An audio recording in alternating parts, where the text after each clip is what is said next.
Friends, welcome back to No Ma'am. Today we're breaking down episodes 1 to 3 of the Traitors Season 4.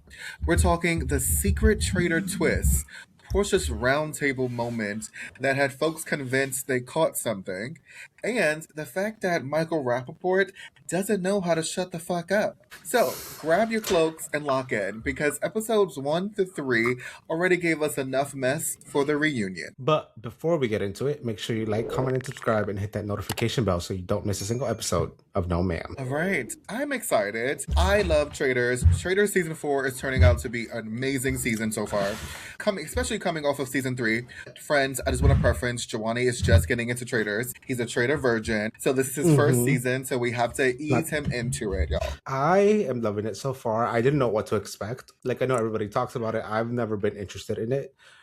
Just because typically I don't like these type of reality shows, but I'm loving it so far. Literally today, I went back and I started rewatching season 1. I was like, okay, now I need to catch up because it's good. And I binged like half of the season already. Yes. So I told him, so obviously he's starting with season 4, but he wants to go back and watch the other seasons. So I literally told him to watch season 1, then season 2, and then season 3. Season 3, I mean, no shade. We love Bob, but Bob wasn't given. Season 1, Cersei, the best. Oh, Cersei. Freaking Cersei. Suri, the best. I was about to say, I don't remember Cersei, girl. It's like Cersei. And I'm bad with Cersei, names. Wait, no, Suri, amazing, hands down the best character ever. And then season 2, we have to talk about Phaedra and Phaedra's amazing roundtable moments. So, but because Jhoany is really bad with understanding relationships when people are coming onto the cast, especially a cast like this. So I broke it down for him. We have the Survivor players. So we have Jam Jam, we have Rob C, and we have Natalie. Shout out to Natalie because she was also on The Amazing Race. I forget what season, so don't quote me. Wait. But her and her twin sister was on The Amazing Race. Did Yam Yam have like a viral moment? I think so. I never watched his Survivor season, but people do talk about him. Because now that I'm looking at this picture, now that I'm like, wait, I think I might have seen like a clip of Survivor with him in it. I think so. Okay. Yes. And then Rob C, he hasn't been on television apparently, I guess, in the last 20 years. I wouldn't know. Yeah. And then, but he has a podcast. It's called Rob Has a Podcast. It's such a brilliant name. Rob Has a Podcast. It really is the best name ever. It's like Karen from Finance. Literally, it's so good. Then we have the Big Brother players. So we have Ian and we have Tiffany. Shout out to Tiffany. She was a part of that amazing alliance on Big Brother, The Cookout. We love that. And then we have the actual hosts from Top Chef. We have Kristen. We have Monet Exchange from RuPaul's Drag Race. You know, we live for Monet, New York City girly, but not New York City anymore. But we also have Dancing with the Stars legend and dancer Mark Ballas, who is giving me real sexy with this long hair. Like, yeah, but feels that way. Yes, but I feel like, especially when it's like tied up, I'm like, ooh, right? But I feel like he's not giving anything else. Yeah, Mark is kind of being low key, which is odd though. And then him and Kristen have like this alliance, which I think is cool though. But I just want one of them to wake it up, which we're going to talk about Kristen's moment when I feel like she woke it up later on. But I was like, ooh, stand on business, girl. Stand on business. Then we have the professional athletes, Colton, and we have the Olympic figure skaters. But Colton was also on The Bachelor, one season, questionable. And then he stalked his girlfriend. Yeah. And then, and then we have Tara Lipinski and we have Johnny Weir, who I think is really smart because they have a strategy going on into the season. Is that they're besties, but they're trying to play it off as if they don't know each other. Yes, I love that. I was like, oh, that's really smart. And I love Johnny. His outfits this season, I need every single one of them. First of all, sidebar, everybody's coming with the fashions this season. They are, but like his, for me, stands out even more, especially that like cape he had on. I need that cape. The green one with the splashes, it looked like splash of paint on it. I thought it was white. Was green? It was white, but it had green and like orange, splatter on it. And he had the green suit, like the green. I think he had this right here on underneath the little white cape that he had. It was so cute. It was so good. I was like, ooh. First of all, did you see Monet coming into the thing with the what's that Argyle kind of pattern, the plaid pattern that she had? I was like, oh, that's cute too. But she hasn't been given to Stan, which is fine. You know, she didn't need to be in drag 24/7. It was just like, oh, She also had a she really not cute hoodie. coat though in the first. I think it was in the first round table, but she had a really nice coat. It was like purple. It looked like butterflies and was sparkly. I was like, oh, I need that coat. Yes, and then she had that cute like plaid moment, which was great. Then we have the housewives who are giving. So we have Caroline from the Real Housewives of Dubai. We have Lisa from the Real Housewives of Beverly Hills. We have Dorinda, Real Housewives of New York.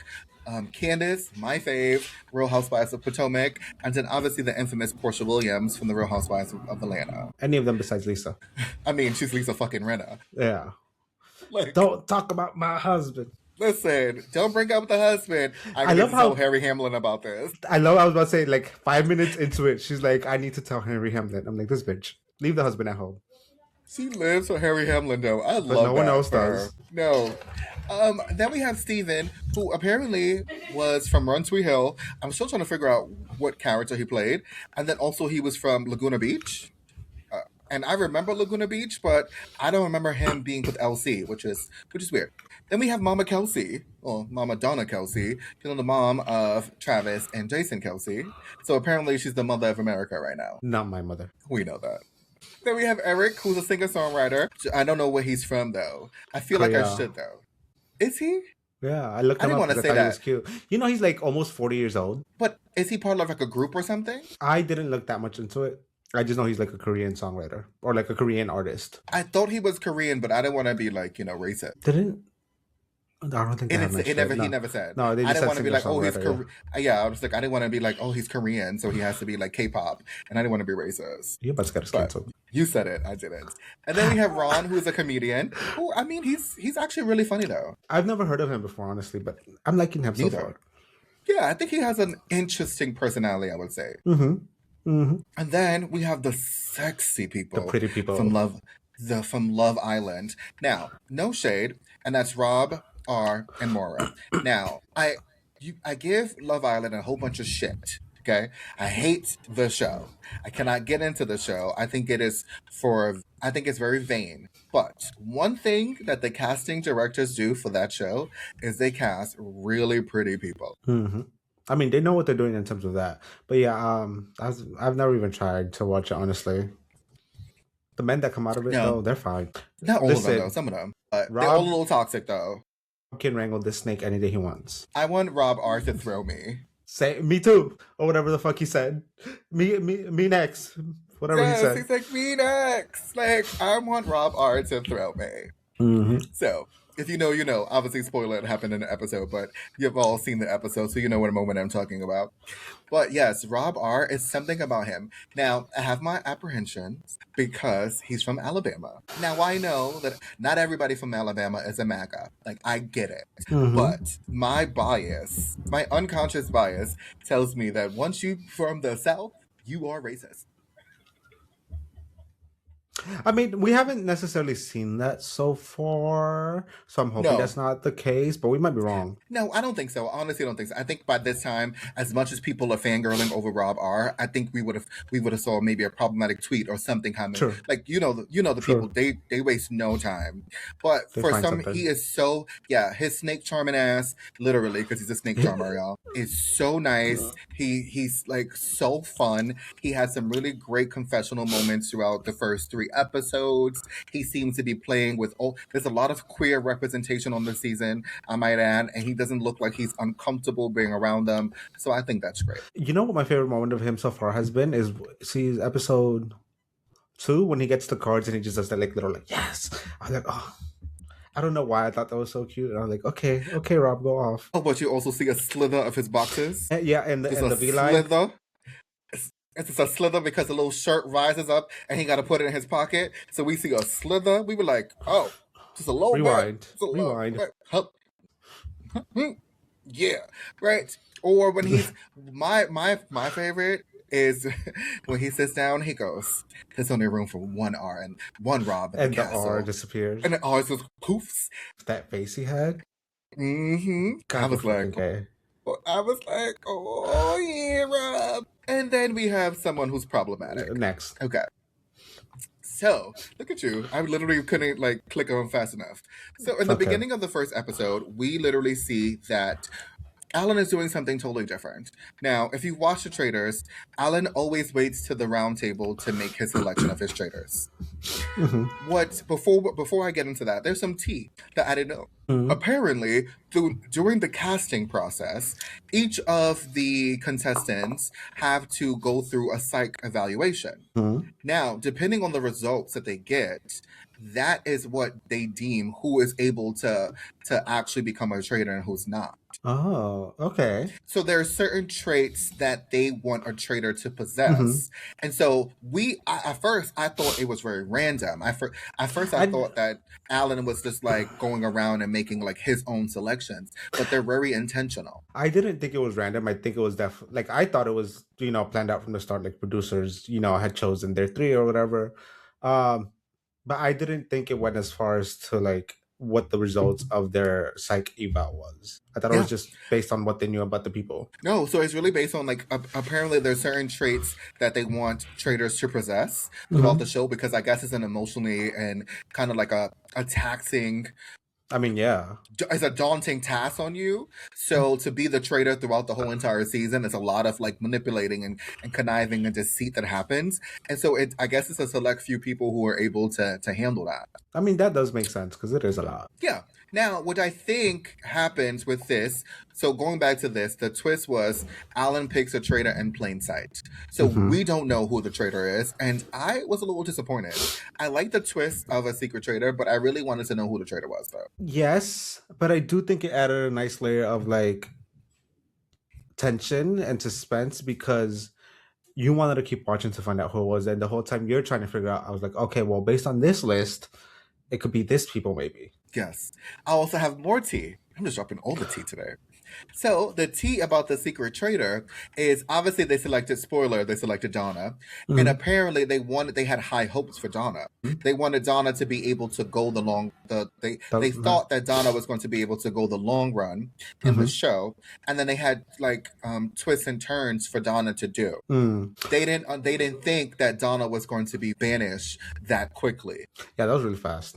So they didn't get a return on investment on the secret traitor. It actually didn't go anywhere. Do you think they'll add another one? They'll pick another one then? I feel like a recruitment is coming because, and I would say obviously they still have their three traitors, and I think until those three traitors kind of dwindle down to maybe one, maybe two at the most, I think they'll probably recruit somebody else. But right now they still have three traitors in the game, and it seems as if the infighting with the faithfuls are working to the traitors' advantage. So we may not see a recruitment or a potential secret traitor maybe until the middle of the season. Okay. Yeah. How many Because- episodes usually is it? 10? About 10. Okay. Yeah, so we may see it. Maybe I would say around the fifth or sixth episode mark. We may, depending on how this goes, there may be some traitor on traitor fighting, which I don't think so. I just think one of them will probably slip up and get banished. I could see that happening. Yeah, okay. So, at the round table, Alan selects his traitors, and we see that Rob R, sexy ass, Lisa fucking Rinna, and our favorite Candiace get selected to be the traitors. Now, when you saw this cast going into this, were these the three people that you thought was going to be selected to become traitors? I had no idea because I didn't know what the show was about. So Oh, okay. Yeah. Like Okay. I didn't. That makes sense. Yeah. I thought, and I'm gonna give you some more tea on this too, because I feel like I'm like just spilling all the tea today. Come on, Kettle. But I know, right? Why I gotta be black? I mean, Sorry. I had to. I literally had to. It was just a moment that I feel like I needed to take the moment. No, but this is the first season, one, that we have two housewives selected to be traitors. Huh? And then also, this is the first season in which none of the traitors are gamers. Okay. So when you go back and watch it, season 1, they were gamers. Yeah, Right? Season 2, they were gamers. Season 3, they were gamers. This is the first season in which we have two housewives and also the three traitors. None of them are gamers. That's interesting. Do you think? Yes. And also, before you go, both Candiace and Lisa are from Bravo, right? The Real Housewife franchise. And then Rob is from Love Island, which is Peacock. That's also a change because normally they're from like that NBC Survivor. CBS, like Big Brother, the kind of thing. So yeah, this is the first season in which we didn't have that connection. Okay. That's interesting. What was you going to say? I forgot. Oh. And did you notice how Natalie was telling everybody that she's from the Amazing Race and she's not from Survivor? I did not catch that. And again, I Yeah. also like I know her ish from The Amazing Race. Oh, I do remember her from The Amazing Race actually. Yeah. Her and her Yeah. sister. I literally forgot what her sister was called, what her sister's name was. I feel like it was Natalie and Natasha. I don't know. something. Yes. And they was like, they used to say 20 and they got really upset at, there was like a carousel or merry-go-round or whatever in China. And they needed to go and they needed to pick the right, it was even numbers and they needed to pick the right, like little circle globe thing. Yeah, it was a whole thing. They was an All Stars. They've been on Maybe I there. don't know. They've been on Amazing Race for like a couple of seasons. But okay, let's talk about the first mission. So now, the first mission, we see that the cast, they need to find coffins in this lake with dollar signs. But they figure out that once they get the coffin and they go to land, there's a twist. And the twist is they need to drop coffins into the graves of those who they want to put up for murder. And now each of these coffins are worth a certain amount of money and they can go up to $30,000 depending on if they get all of them within 45 minutes to be added to the prize pot. So we see that before they even do the challenge, we have Colton, we have Steven, and we have Rob R kind of wrangle the troops and sort of take over as like boat captains. Now, I honestly don't know if that was smart for Rob R. A part of me feels like he is so like eager to be a leader, but nobody is catching on to the fact that he's still so calm and doesn't feel like he's going about to be murdered. I think that's just the demeanor he gives off though. Like even from the beginning, he just always he like looked very calm, like very I don't give a fuck, like but also like very calculated. Like I don't think anything necessarily changed, at least from my perspective, from when before he was chosen and after he was chosen. True. But I would think as a faithful, you would see him and he's so calm. Like the wheels would be turning in my head. Like yes, he's so calm. Yes, but I wouldn't find it that surprising if it's somebody who's normally like that. Like if it's But somebody they don't know like who he is. fair. They don't know who he is. So the only one that knows him is Mora. Fair. So he has no other connection in the council. But again, even Mora. from like the start, he wasn't like a loud personality. He was just kind of there. And I don't True. mean that in And a remember, shady way. that's where I forgot who said that. I think Michael, problematic ass Michael, said, "Oh, Rob, over there, you scare me because you're not talking and you're really quiet." And so Rob was then, "Well, if you talk to me, I'll talk to you, but that's just part of my personality." And so that's why I'm like, I think Rob just needs to be mindful of that going forward. He is maybe a little too reserved and a little too calm. And to me, if I was a faithful, I would be like, why are you so calm? See, he wrangles snakes for a living. Like this is nothing for him. Yeah. And that's why he makes an amazing traitor, because he is calm and he is cool, calm, and collected, especially under pressure. But we see that he put his money where his mouth was.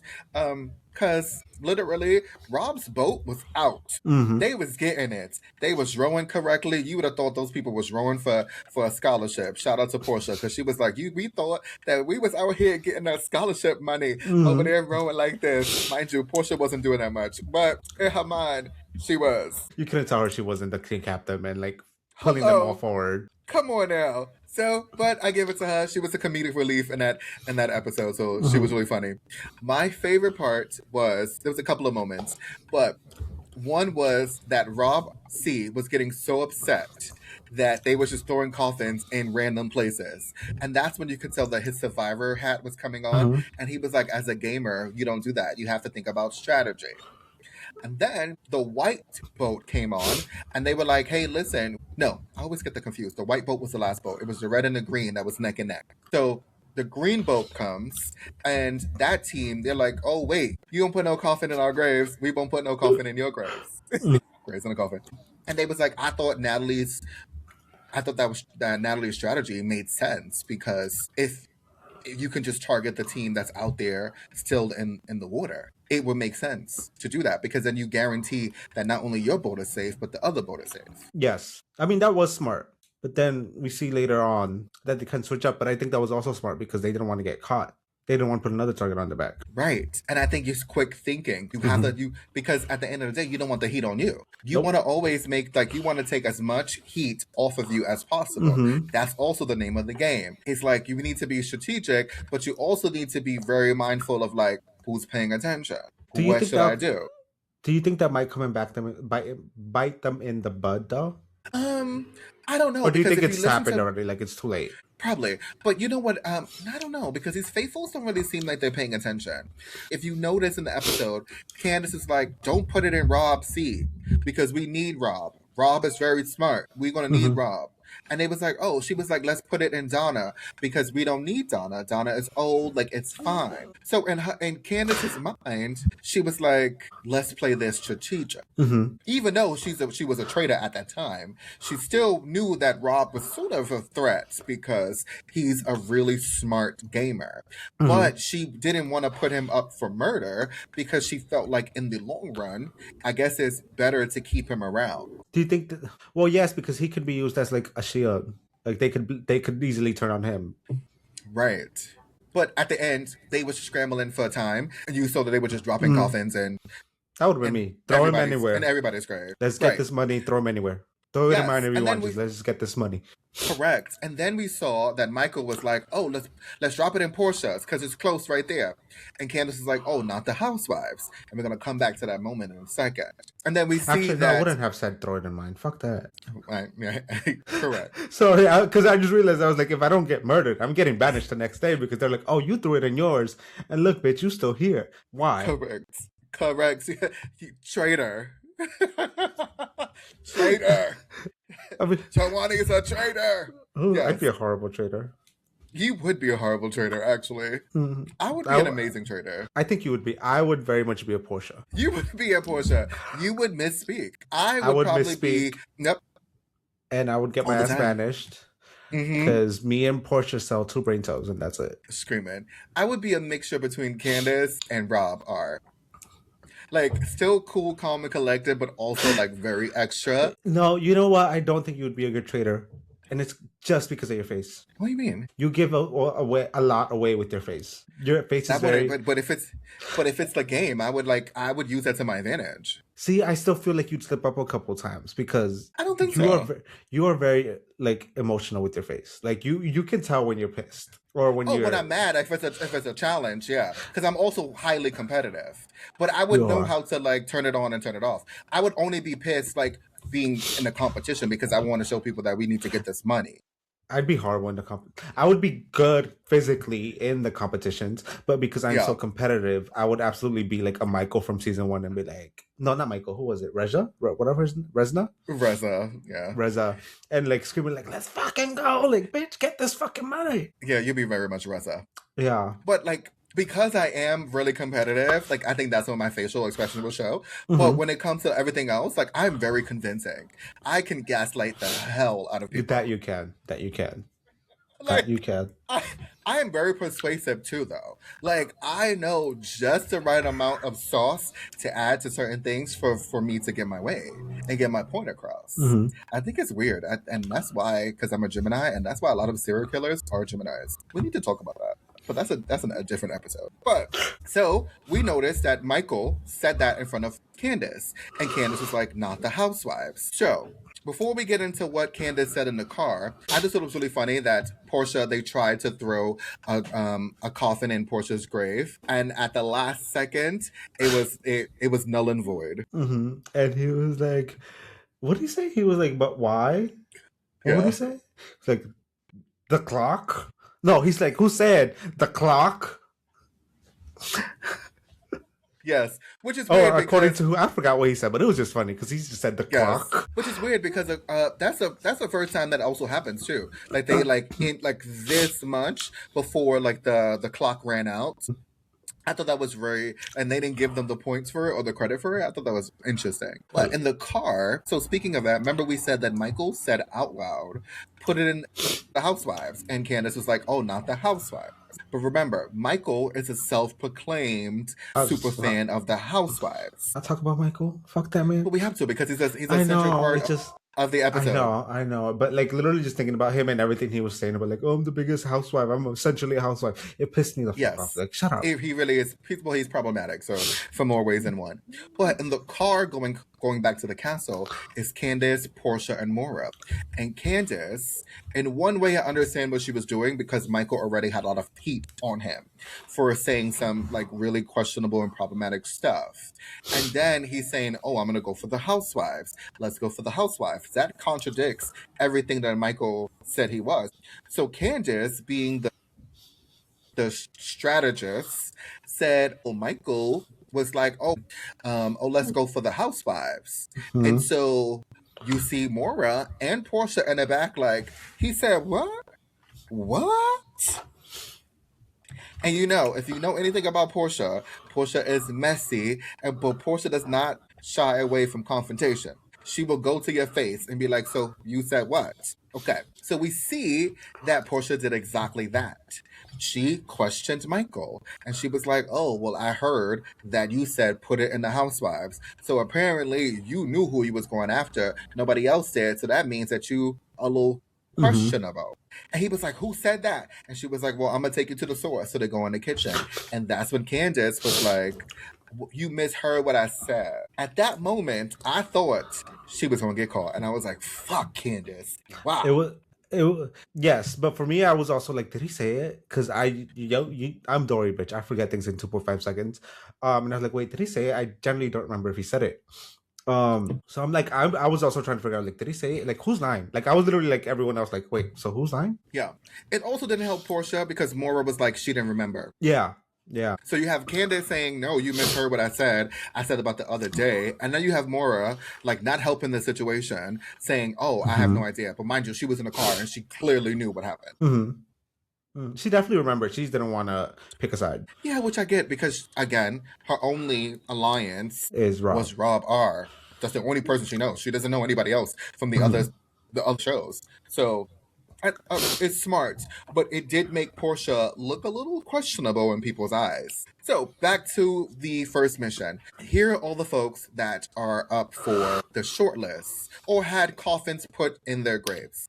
Then we find out that the shortlist is picked by the secret traitor, which was Eric, Mark, Rob R, and Ian, which means that the traitors have to pick from that existing shortlist, Mhm. and the traitors chose Ian, which I think is very smart because if you go after the gamers, you have less people who have a strategic mind. Yes, but then it could. Yes, that part. Yes, but also like then it kind of narrows down the pool of who it could possibly be because they're like, well, it's not the gamers if they're killing each other. Well, not necessarily, because historically speaking, and you'll see this as you watch the seasons, the gamers they go after each other. It's always gamer on gamer, and they tend to cannibalize each other. I mean that kind of makes sense too, actually. Yes, the housewives tend to stick together because for some reason it's like a sisterhood with them, and they don't like to go against each other. It's like a real like it's an alliance. But the Sisterhood of the gamers, on the other overfilled hand, lips. I mean, yeah, she's Lisa fucking Rinna. But they like to stick together. The gamers, on the other hand, they go after each other so much because that's the nature of their games. Big Brother, Survivor, that's what they're known to do at those games. But Mm. I thought it was very smart, and we also see that Ian knew that he was going. Like he knew it. He felt it when he He sat there literally, and yeah, he's like, it makes I sense. know. Yeah. Okay. Episode 2, they see 3 thrones. And the whole idea is they have to take these thrones from the start to the finish, which is the castle. And everybody's like, "What? You want me to do what?"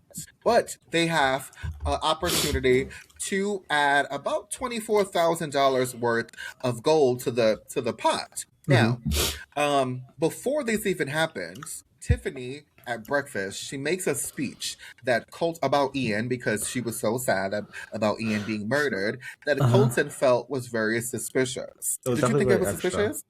I don't. I don't think it was suspicious. I think it was stupid. I mean, but she had a really great relationship with You Ian. don't have to give a whole speech. Ain't nobody give a fuck about him. Well, she did. Well, that's you, baby. Like that's a lot of emotion for safe. It's true. But she did, and she felt bad for him, and that's when we got the iconic "I want Rob R to throw me" moment at Uh breakfast from huh. Monet, Me and next. then Um, Jam Jam, me too. I thought that was funny as Hmm. hell. But okay, so the challenge. They have three stops. So they need to carry three thrones from start to finish. And the finish Hmm. line is back at the castle.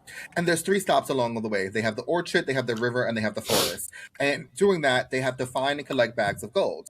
Like I Hmm. said, it's up to $24,000 worth of gold that they can actually add to the prize pot.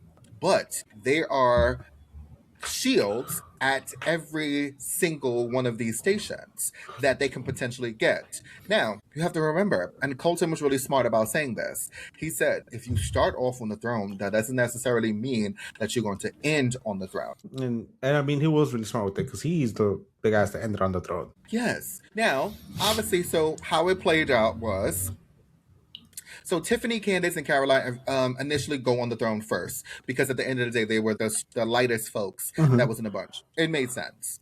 At the orchard, they get $8,000 and they get a token. Monet finds a token and she gives it to Lisa, who replaces somebody on the throne. Then Stephen finds a token and he gives it to Dorinda because he said his mom would kill him if he didn't have manners and give it to her female. He was like, because he was raised better. And I was like, oh, Stephen. I wasn't. I would have sat my ass on that throne. And we see that happens. The gays. Okay. Then the river is the same thing. Stephen finds another token, and now he gives his token to Caroline. Hmm. Mora, her ass finds a token, and she hauls ass. She Move, bitch. runs. She's like, move. Bitch, get out the way. And she goes and she sits her ass on the throne, which I thought was really smart because she's a faithful. She's like, oh my God, like, I really don't have any other alliance besides Rob R. Hmm. I'm gonna get murdered. Let me like save myself. So Hmm. they don't find all of the money because they want to make sure they get to the forest before the time runs out, which I think is smart because at the Hmm. end of the day, another twist was they needed to do this within 45 minutes. If they don't get no shields and they get no money. But Hmm. they have no clock. There's no timer. Nobody's telling them if they're in time or out of time. That's hard. How the hell It do you tell is. time? I would have sat my ass on the throne to begin with. I would have been like, I'm the timekeeper. Count to 60 in my head, like 60 seconds. And like every single time I do, like put up a finger, keep track of the minutes. And then that also would have given me a little bit of like a reason for them to keep me on because like y'all don't want me searching for the money because then you lose track of time. True. So you do become like valuable, and Hmm. if you are faithful, your objective is to get as much money added to the prize pot as possible. But you also can be seen as a traitor because you potentially could be doing that as a deflection because you don't want unfaithful to get the shield. True, true. Hmm.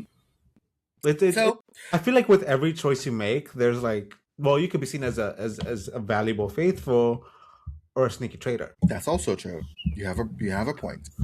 All right. Then we see that at the forest, they find $8,000 and a shield token. So Colton, he finds a token and he replaces Lisa on the throne because she's the first one. He's like, Lisa, you gotta go. Bye. But he's also saying, hey, Lisa's on my radar. So she's a little too calm over there. And her acting is not the greatest. And I think then Lisa's gonna be the first one kicked off. I think so too. I honestly do. And then we see that Rob R, he finds a token and he gives it to Jam Jam because Jam Jam is literally looking at him with like sad eyes. Like So puppy dog. is that all I have to do to Rob for him to give me something? I mean, Jam Jam was very persuasive. I can be very persuasive. Yeah, true. It's true. So Rob gives his token to Jam Jam. Jam Jam looks at this time, it's Colton, it's Caroline, and it's Mora on the throne. He's Hmm. not looking at Colton. He's not looking at Caroline. He beelines to Mora, and Mora's like, "Oh my God, Jam Are Jam, you please, are you about to no, do Jam this? Jam, Don't do are you this. about to do this? No, Jam Jam, don't do this to me. No, Jam She was Jam, right?" She was so pissed. She was so pissed, right? And he's like, "No, no, no, no, but you're safe. You're safe. Like I'm so scared. I'm so scared. I don't know why I'm trying to do that accent. I have no idea. I don't even know That's what bad. kind of accent it is. I really don't have no idea why I decided to do those voices, guys. I really have no clue. But I just something just came over me, and I just started my reenactment. Like You're that was not my no Jinx reenactment. Monsoon girl. I'm apparently not. I would not win Snatch Game. But Hmm. so as soon as he's thinking about it because a part of him is like still saying, oh, maybe I shouldn't do this to Maura. Maybe I can do this to Caroline. But he sees that Michael is running towards the throne. So he hurries up and puts his token in the throne and he replaces Maura, which pisses off Michael because Michael thinks that there should be a democratic process as to who gets to sit on the throne and who gets a shield. Bitch, no. Like, you should, if that's the case, you should have been talking about that the whole time, not bring it up like at the end when like it's literally down to the wire. I don't know why Michael thought this was a democracy. Now he believes in democracy. Yeah, true. There's more ways than one. Okay, now I do have a problem because there were two men on those thrones though, and they had to be pushed by females. And so a part of me just felt type of way because at the end of the day, I'm like, you really have like these small ass women to push it. Now I'm all for small ass woman. Look at this. Look at her right there. Well, I'm gonna get to that because Tiffany was like, "I need a strong ass person to push Colton's big ass," and that strong ass person was Natalie. Natalie and Rob were the MVPs this challenge. MVPs. She pushed the whole time. She did. And you see Candiace, you know Candiace ain't doing shit. But Candiace like, I'm gonna hold this. I'm gonna make it look like I'm doing something. And Adam's out of breath with that pushing. Fully. Like 100%. But I just thought that Rob was smart by showing that he is like really valuable. And so did Natalie. Natalie was like, I'm gonna use these muscles and we're gonna get this done. And they pushed Colton's big ass to the finish line. And then we see that they had actually 10 minutes to spare. They could have just gotten the rest of the money. They could have gotten the rest of the money, but better safe than sorry, right? Right. So let's talk about the round table. Because after they came back from the mission, Portia, she happens to misspeak. And if you know Portia, do you know Portia does this often? She did say it's 265 days in a year. She did say that the Underground Railroad didn't have stops. There's a lot of questionable stuff that Portia has said. What she does say in this aspect is she says, "Oh, like when I killed Ian." Now, what she meant was she was trying to put herself in the mind of a traitor. Now, what she didn't do good at was walking it back and explaining why she said what she said. Okay. And she misspoke again. She was like, oh, well, there's 4 traitors. And everybody was like, well, how do you know it's 4? But in her mind, she should have said, well, have you seen the show, Tamar? There's always been 4. There's always either been 3 or 4. Okay. There's always been 3 or 4. At any given time, there's always either been 3 traitors or 4 traitors. So I would have been like, have you seen the show, Tamar? Like, it's always been this amount of traitors. Okay. But she didn't. She got caught. Yeah, I think she like it was like it was very like deer in headlights moment. Like she froze. She didn't know what to do. Yes. But Ron, he took this and he ran with it. And once you start throwing the seeds out there, that's it. It was like wildfire. It was like herd mentality. Everybody was like, I heard her say it too. Or you heard that. Or you did. Donna's like, I heard it. But at the time, we didn't know that Donna was a secret traitor. So it makes a lot of sense that Donna was on Ron's side. It made sense. And then Michael was like, oh, I heard it too. So at the round table, Ron is like, well, I have 3 pieces of evidence. Here's all the 3 pieces of evidence. Boom, boom, boom. And Portia's like, who said that? Who said that? Shout out to her iconic line. But who said that? And everybody's like, who said that? And they like, oh, you did. She goes, I did? What? When? I don't remember that. Lie. She should never said that. That's the first thing. And she didn't know how to take it back. And she didn't know how to prove her case. But she still was on it. Ron she needed to get the spotlight off of her. Right. Ron was like, receipts, proof, timeline. He was doing all of he's like, boom, boom, boom, boom, boom. And everybody was like, but then problematic Michael Rappaport goes, when we killed Ian. Everybody was like, we? Who's we? Because we ain't do such a thing. And here, right, you have, go ahead. That would have been enough for me to vote for him. Like, regardless of who was it that said it? Was it Candiace? Or who was it? That was like, I can't verify what Portia said, but I can't verify. Oh, yeah, that. I can't verify what I just saw and heard right now. And that was Michael saying, we killed whatever the fuck his name was. Ian. That would have been enough for me to vote for him. Actually, I would have voted for him regardless. It should have been enough for everybody. Because Michael literally said on the table when we killed Ian. And then he wasn't able to clear up what he said. But you are overhearing what Ron thought Portia said. Well, actually, but it also, like, if we all think it might be smart not to get rid of him yet. Because we know he's one of them, and we can use him later on when there's like two of them left, and we're like, well, we have no clue. Let's just, we know he's one. Let's get rid of him. Does that make sense? Yeah.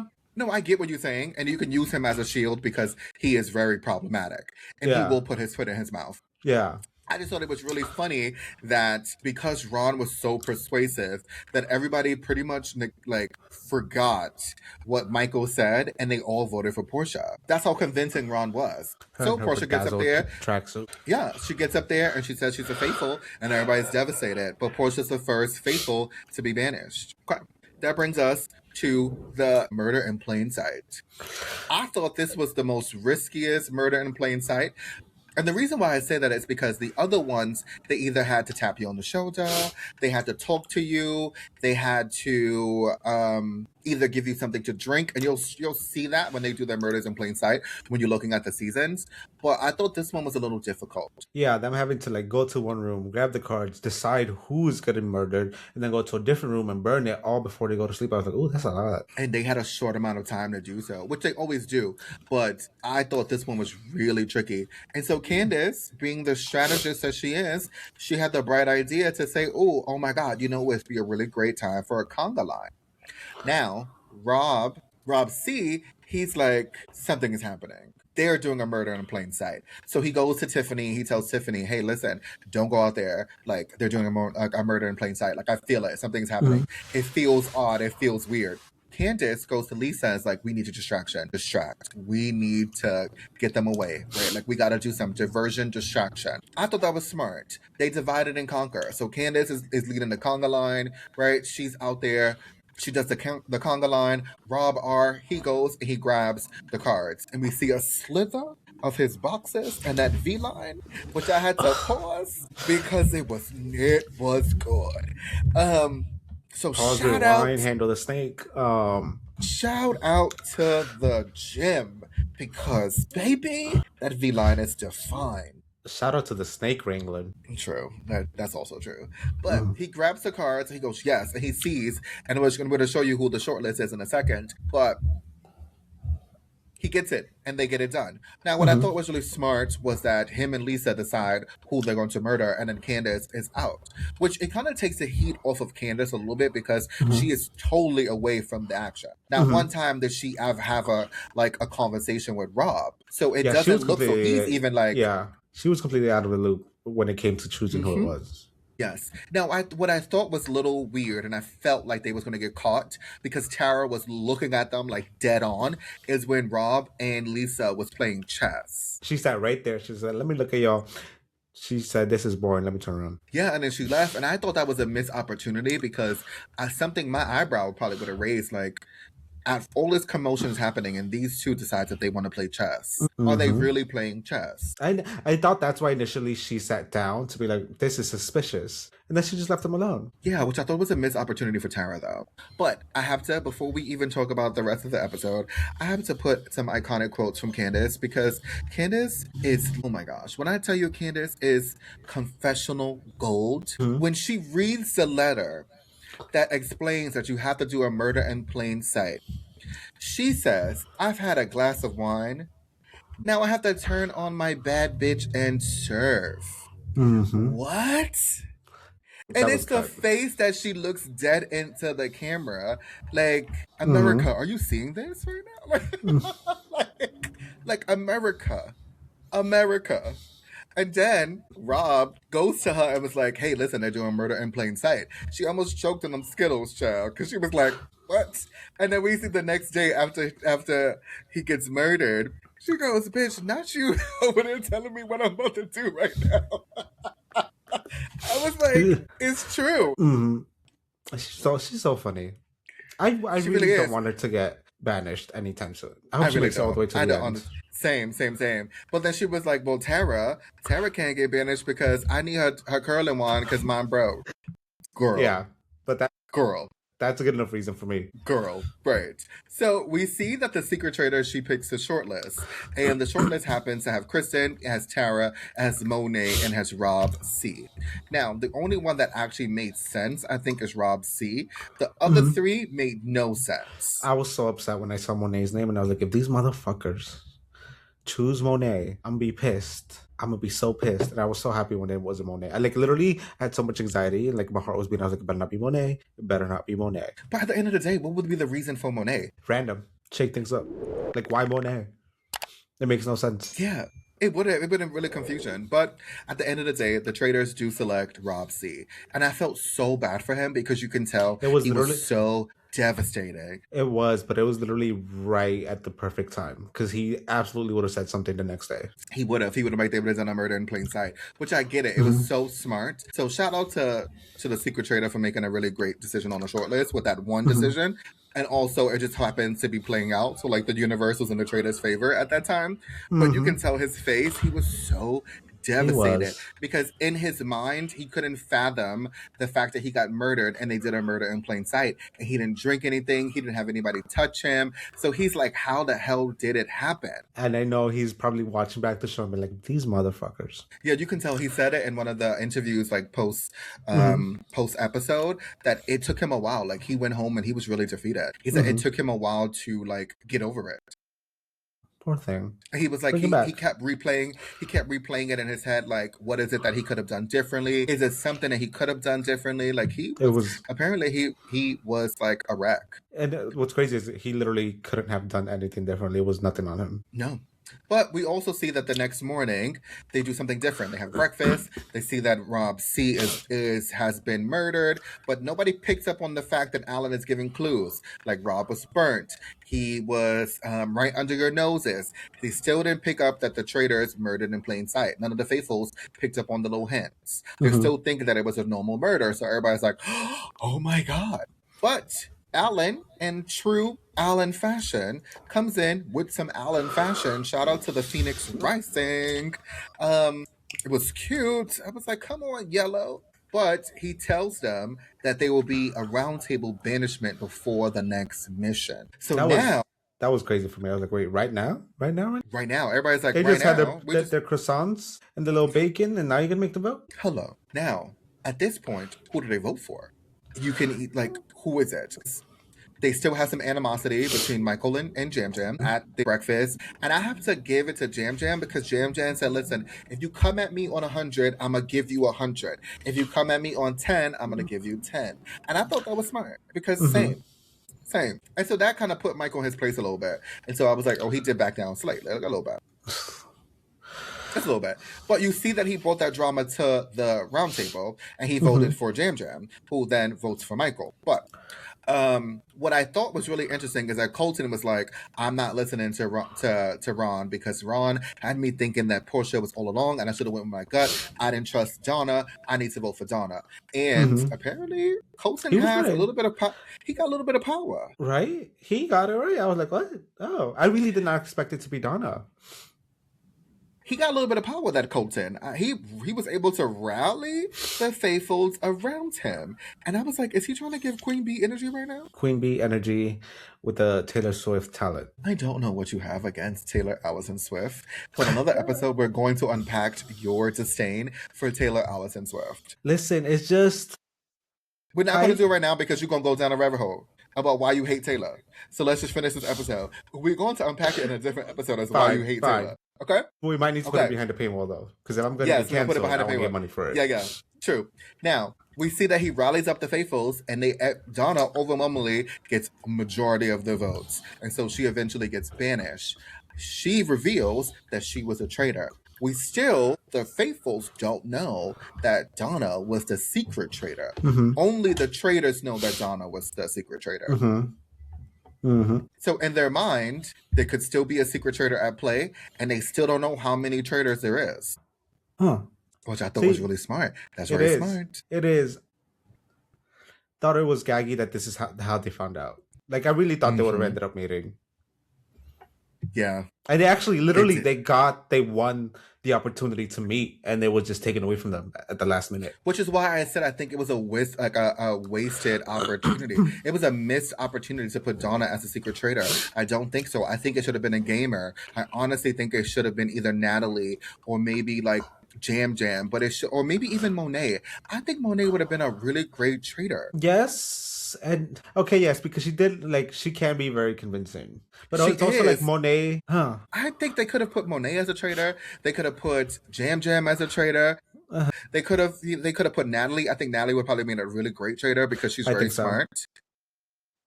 I think Natalie would have been a fantastic traitor. They even could have put Mora as a traitor. I could see that because nobody's gonna be suspecting her. Nobody's gonna be suspecting of Mora. Absolutely not. Mm. No.